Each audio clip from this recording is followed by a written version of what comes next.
Hello, welcome to Primo Perspective. I am Kristen Borth. And I am Lorie Mills. And Kristen, we have got a fun topic to talk about today. What do we call it, Well, fun? I think it's fun. I love it. So what we're kind of going to talk about is documentation education. A lot of times, we talk about our doctors and how poorly they document, and it's not just doctors; it's nursing now. We're starting to see that because nobody knows how to write a nurse's note. They don't write Nope. nurses' notes anymore. It's all flow sheets, and some of the problems that causes. So that's kind of what we're going to talk about.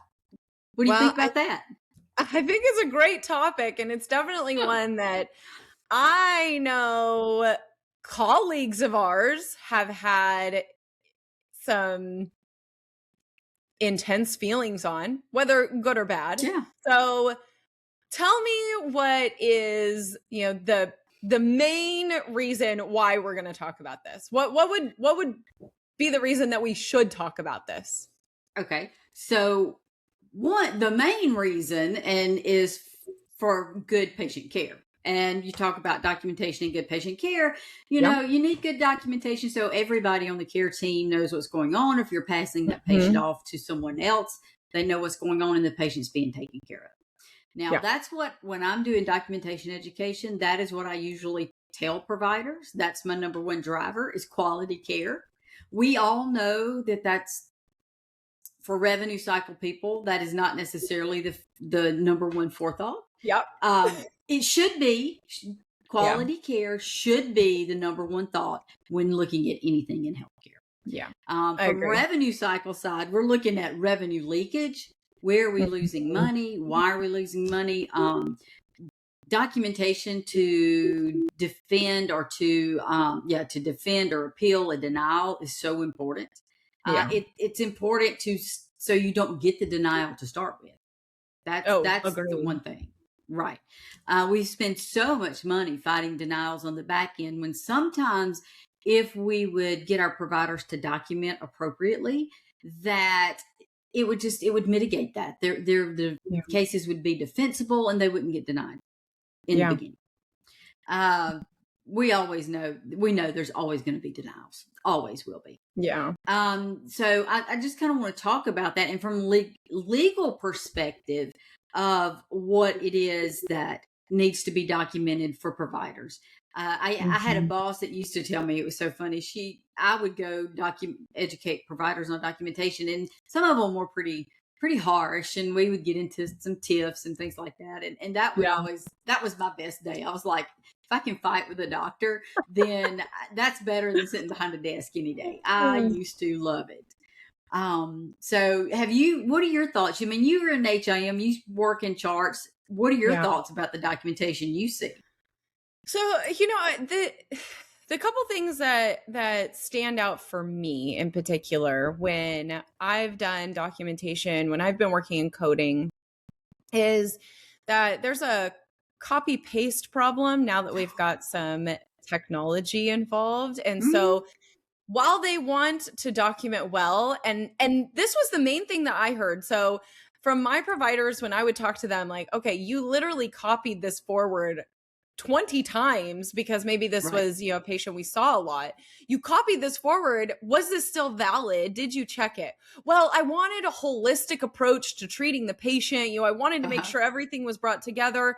And I'm like, yeah, but if you copy it forward, then you need to also be verifying that you checked these things too. Did you? Yep. So I think that's one thing that stands out. And then everyone knows now, hopefully, that I'm in, academia as well. And so the other thing that stands out for me is that clinicians, I'm going to use clinicians because I'm going to cover all of them, get a seminar on how to document or a seminar on how to make sure that they are applying good documentation practices. I mean, out of the copious amounts of years that they spend in school, they can't spend a semester or a quarter talking about documentation and why we document. So when they get out as residents, and they're hit with an HIMer who's like, hey, you didn't write this right, or you didn't do this right. They're kind of blindsided. And I don't blame them specifically, but also like it does make it really hard because then we're in this training mode and educating mode. Right. Yeah, you touched on that about them getting some type of education while they're in school.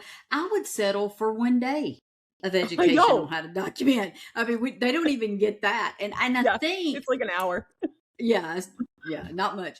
I think that when providers come out, a lot of times they don't know, and people in the hospital assume they do know, and so that immediately starts an issue. Is well, why can't you do this? Well, in reality, they don't know they're supposed to be doing this, or they don't know how to document appropriately.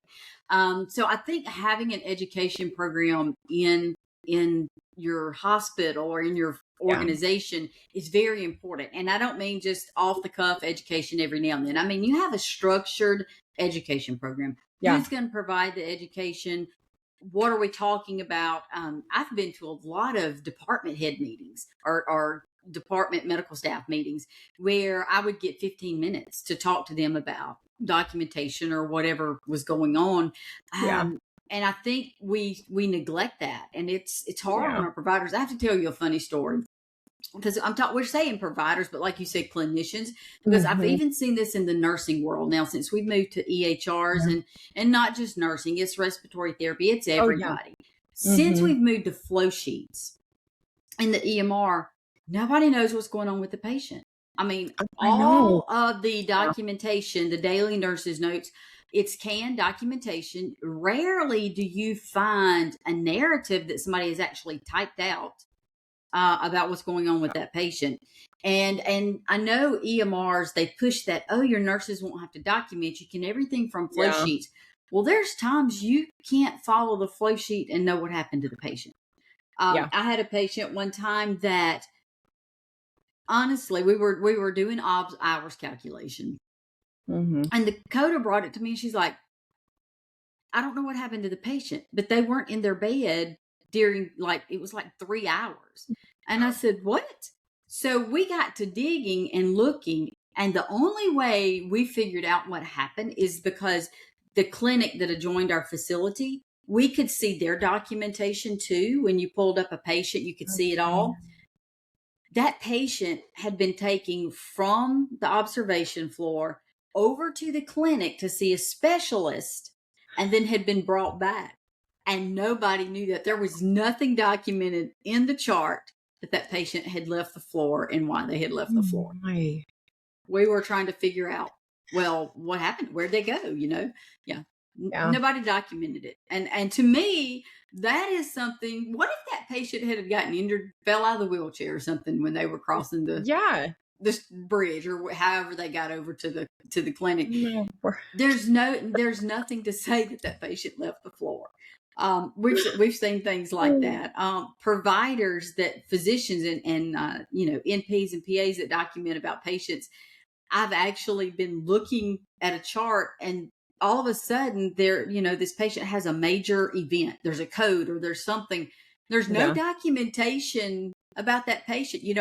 15 minutes before, patient was alert and oriented ×4, fine, no pain, all this kind of stuff. And then in 10 minutes they've crashed and you're like, so did we really go from being fine and no issues to we crashed and coded 10 minutes later? I mean, there's nothing in between. And I know sometimes, yes, that can happen. But in reality, if a patient's in the hospital, most of the time, that's not the case. It makes me think of... So I had to stop watching Grey's Anatomy. I loved Grey's Anatomy, but I had to stop watching Grey's Anatomy because I would flex so heavy into my professional career and be like, how do you have time to stand around and flirt with each other when you've got to be documenting you've got to be doing this? How did this just all of a sudden happen when nobody knows what's going on with the patient? And it was so hard for me to not sit there and just be critical of some of these entertainment dramas, which that's what they're supposed to be. And that's great. And that's wonderful. But I was like, I can't watch this.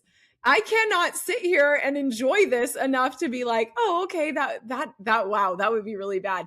Because the likelihood of some, catastrophic event happening every 30 seconds, like it does in the shows, Right.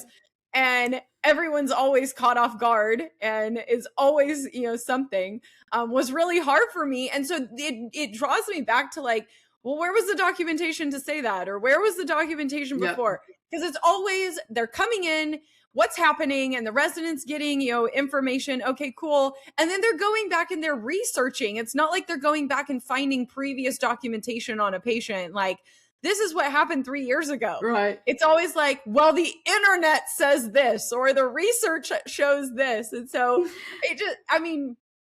we document for a reason, right? Yeah, that is the tale of the patient.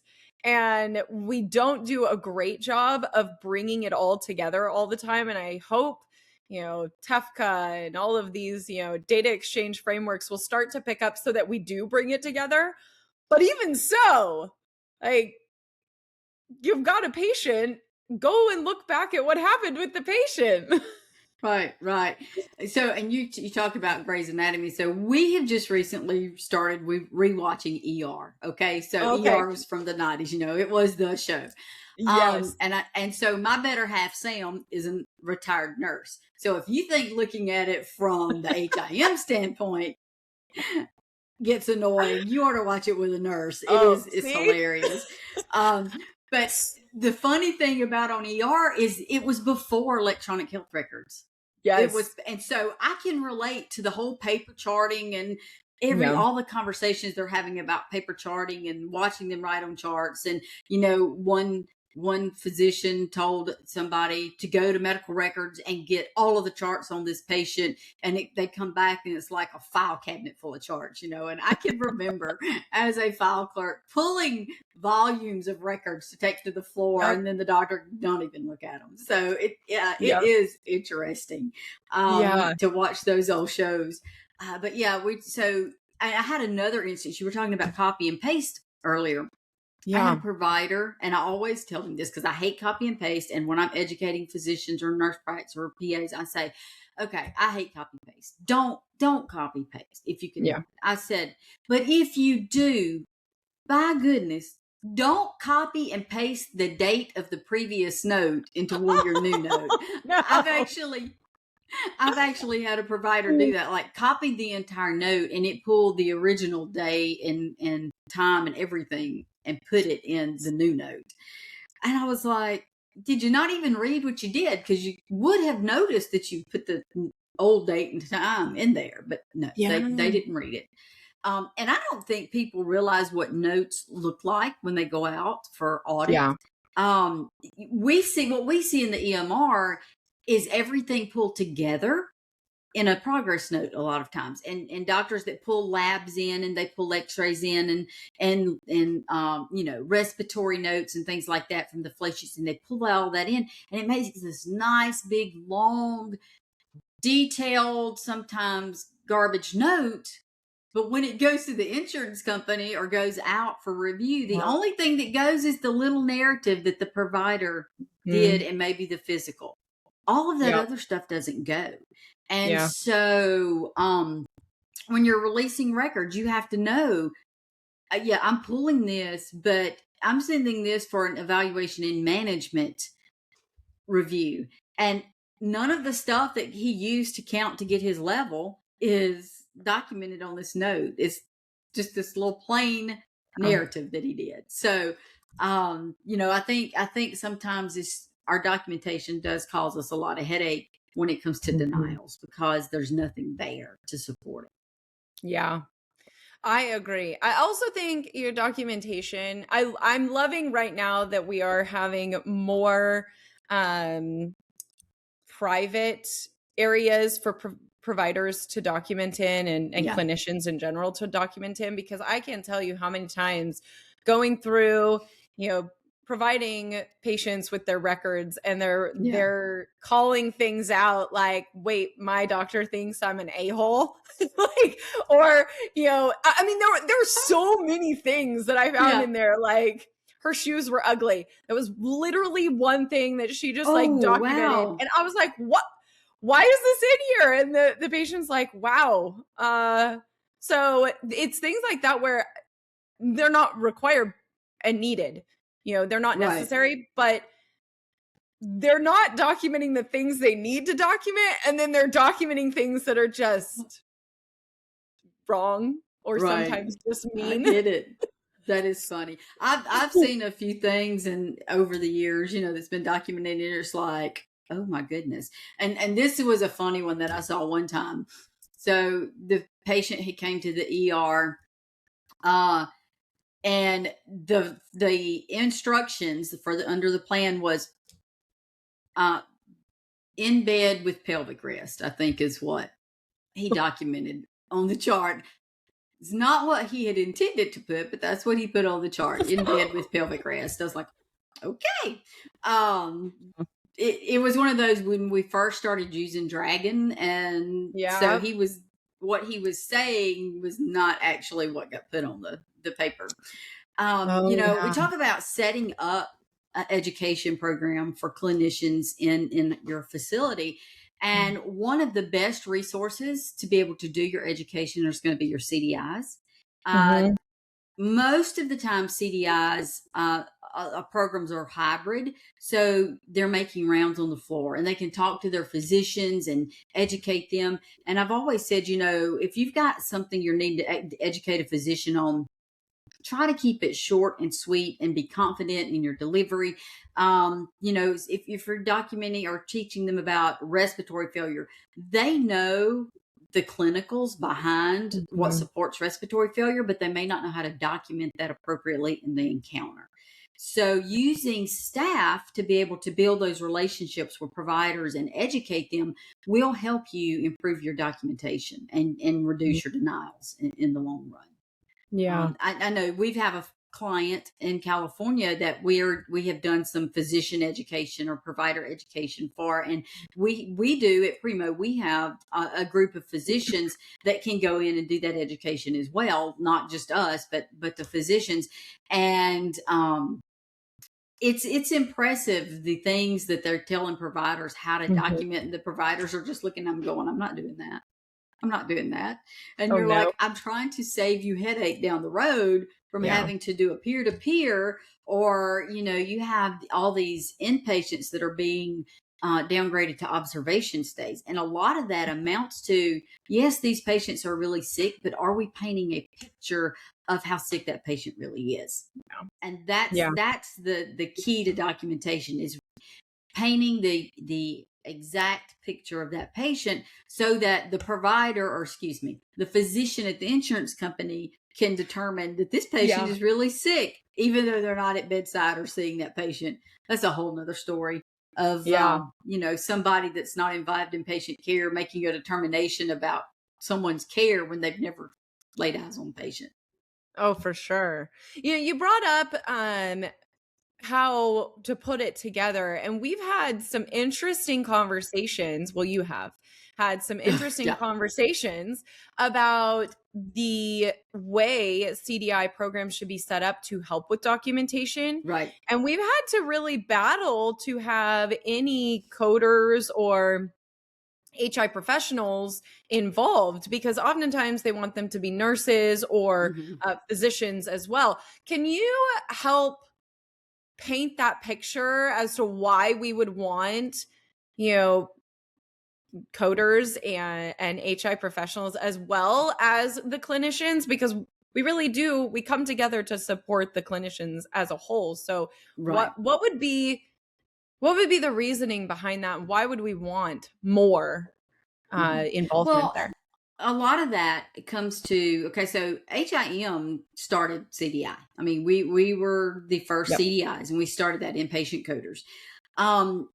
A good, strong inpatient coder not only understands the coding rules and guidelines, but they also understand the clinicals. Now, can they go do bedside care? No. But they understand the clinical piece of it. Whereas most of the time when you see nurses that are coming off the floor to train as CDIs, and they don't have an HIM credential or a background or a coding credential, they don't understand the coding piece of it. They have the clinical piece down pat. I mean, they get it, but they don't understand the coding piece. And I see that quite frequently. And you'll see that when they have DRG mismatches with the coders. And then there's usually I won't say a fight, but I'm right, you're wrong type thing. So coders just have usually a good understanding, and it's got to be a good inpatient coder. Not just anybody can go do CDI. It's got to be somebody that they're seasoned and they have a really good grasp of what goes on clinically with a patient. I have my little CDI pocket guide that I use, and it's a lot of people use that, and it does lay out all the clinicals for what you need to, construct a query or what you should be looking for in a chart. And so I do believe HIM can function in CDI space. I mean, gosh, we started it. I just don't think that a lot of the new CDI programs realize what HIM can bring to their organization. Yeah. I would also say, there's not a lot of good training out there for someone who wants to go into CDI. A lot of it is, you're becoming a good coder and you're learning that aspect, and you have some experience or some obtained knowledge from the clinical side. And that's where I think we also kind of gave up that seat in a lot of ways, because we didn't put together a robust training program that's pushing out professionals that are saying, okay, well, we can fill these spots. So nurses flexed into that. And I can't blame nurses, because a lot of times those nurses are like, oh, I've been working on the floor for so long, I'm ready to get off. Ready to do a different job. And I can't blame them. But at the same time, we also didn't provide a pathway to this. Like, I mean, no, and we're notorious for not providing the appropriate pathway to push something forward. But yeah, so I also caution people on when you're starting education for providers, there's a way you have to deliver education to providers. Yeah. It's got to be short, it's got to be concise, and you've got to be confident about what you're telling a provider. You can't say, well, maybe I think it's this or I think it's that. No, you got to know, because there are some providers will eat you alive if they smell fear. I tell that all the time. I'm like, they're like a pit bull. When they smell fear, they're going to go in. They're going to see just what they can do. And it may not be quite so bad now, but back in the day, back years ago, when you were dealing with providers, I have known providers that would intentionally try to hurt your feelings or intentionally yell at you so they could see what you were made of. Surgeons were the worst. Surgeons and orthopedic surgeons, they were the worst. They wanted to see what you were made of. And I tell people all the time, if you're going to educate providers, you need to make sure you know what you're talking about and don't hee-haw around about it. Get it. You've got to be concise with your education. Yeah. So I had a group of trauma surgeons that I had to go do education for one morning. It was like 7:30 a.m. and they're all lined up. It looks like a firing squad, but they're sitting at chairs, and there's 9 of them. And we had been having this initiative about improving our CMS star rating. And so one of the physicians, the chief trauma surgeon, was on the work group I was on. And so he was like, you need to start talking to providers about this. And I said, okay, well, great. Let's do your group. So, and now in these committee meetings, they need to know this, they need to be doing this. And I was like, okay. So we come and I'm meeting with these providers. And first off, there was a miscommunication about why I was there. And I start talking to them, and they're not nice at all. They were being very, very ugly, some of them. The chief trauma surgeon is sitting there, and you know what he does? Nothing. No. Says nothing. Now, does not acknowledge that he and I have had these conversations and that they should be doing this and doing that. No, nothing. So one of the surgeons, and this is honest to God, true story. One of the surgeons just kept on at me. I mean, he was so ugly. And I called him Mm. by name. And I said, you have two choices. I said, one, you can retire and take your ass to DC and lobby against the rules you don't like. Or two, you can hush and listen to me and I will help you navigate this. I said, but that's Yeah. the only two options you have. And after the meeting, we had another hospital leadership meeting. The chief trauma surgeon comes up to me and gets my hand and is patting me on the back of the hand, apologizing for how bad his surgeons acted. Another one of the trauma surgeons, who happened to be someone that I knew from 30 years ago, we had a relationship, we knew each other well.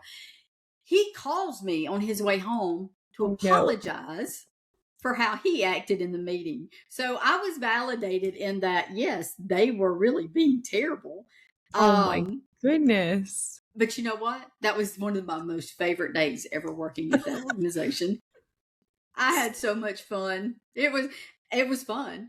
And my staff was there watching this, and they were just like, their eyes were big and they didn't know what to say. And so when we left, I told them, I said, but that's the kind of things you got to be prepared for, because it will happen.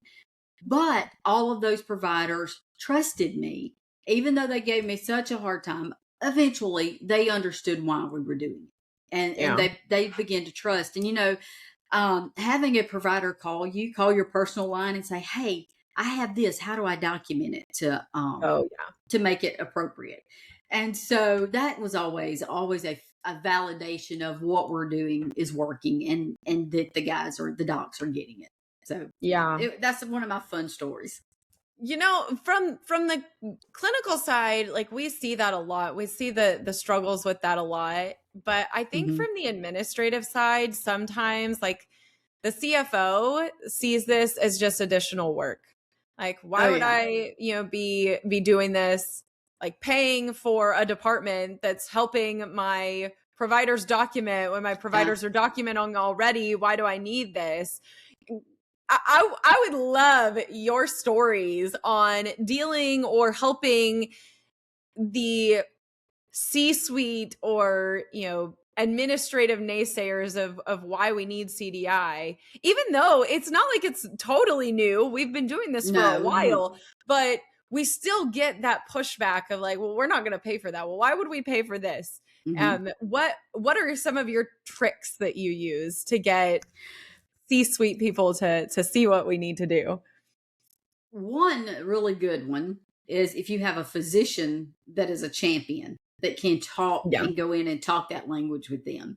that makes And sense. we're lucky at Primo. We have that. We have two or three physicians we can Yeah. call on when we need them to do something like that for us. The other is to just show them the proof. You Yeah. can do a chart review and say, if they'd have documented this, we could have got it approved for inpatient. Or if they had documented this, we could have coded this excisional debridement and got a $10,000 pickup.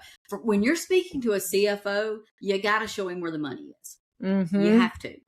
Yeah.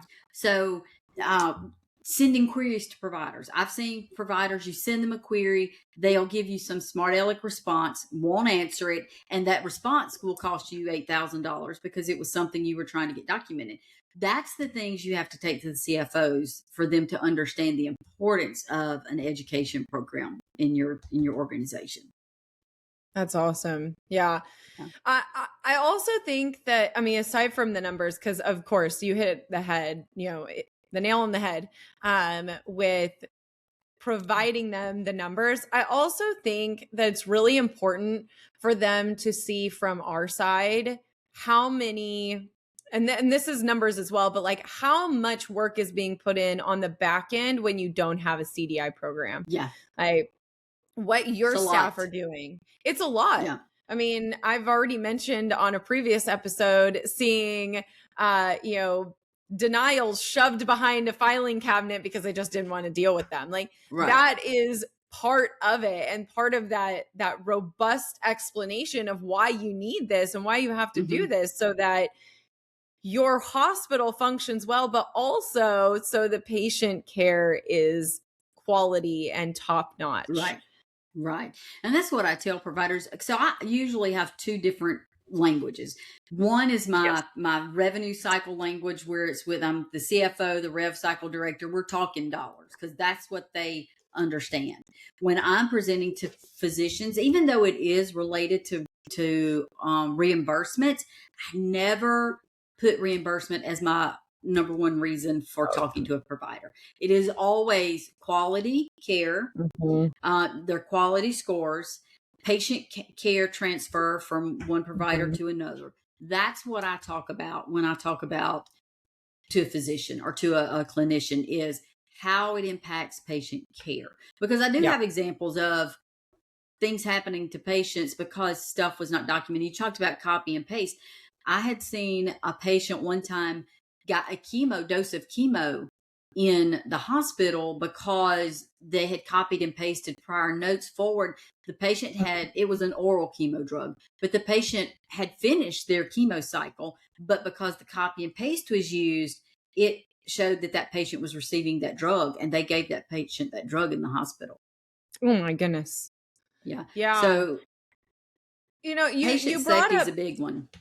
Yes, and you brought up the language that you use to talk to providers. I definitely agree. Like leaving rev cycle revenue period out of it.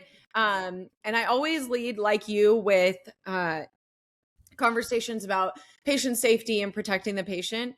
I also throw in there, because the two different aspects of, one, I'm here to help protect you. So if I helped you document accurately, I am helping protect you.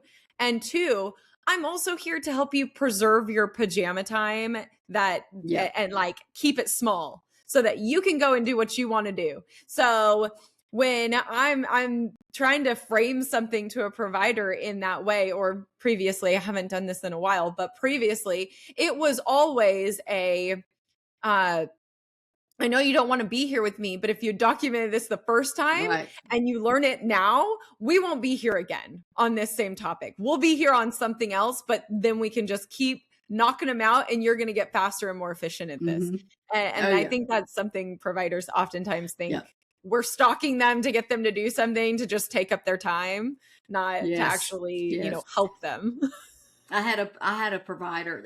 Providers hate queries. There's no doubt they hate queries, and I always tell them, "Hey, if you'll learn this on the front end, you won't have to deal with me anymore about a query. You won't ever have to. You won't get a query again."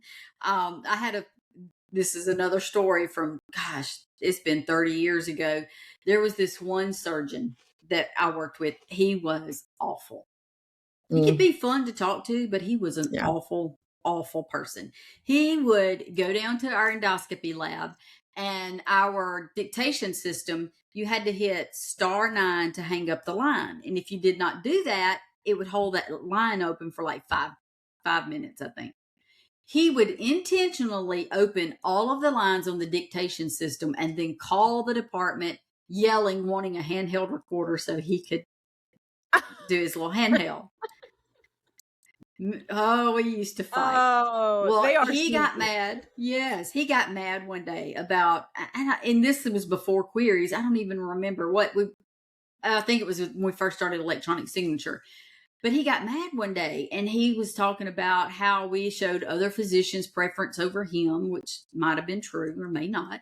And then, he didn't want to have to come down to the office. And I said, I can promise you, if you will do what you're supposed to, you will never have to talk to me again. And I was hoping he would do what he had to do, because I couldn't deal with him anymore. But so teaching them the appropriate way to do things and getting them on board to do it.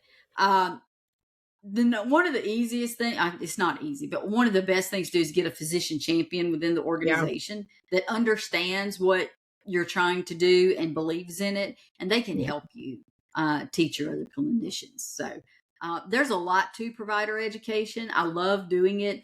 I know Vicki loves doing it.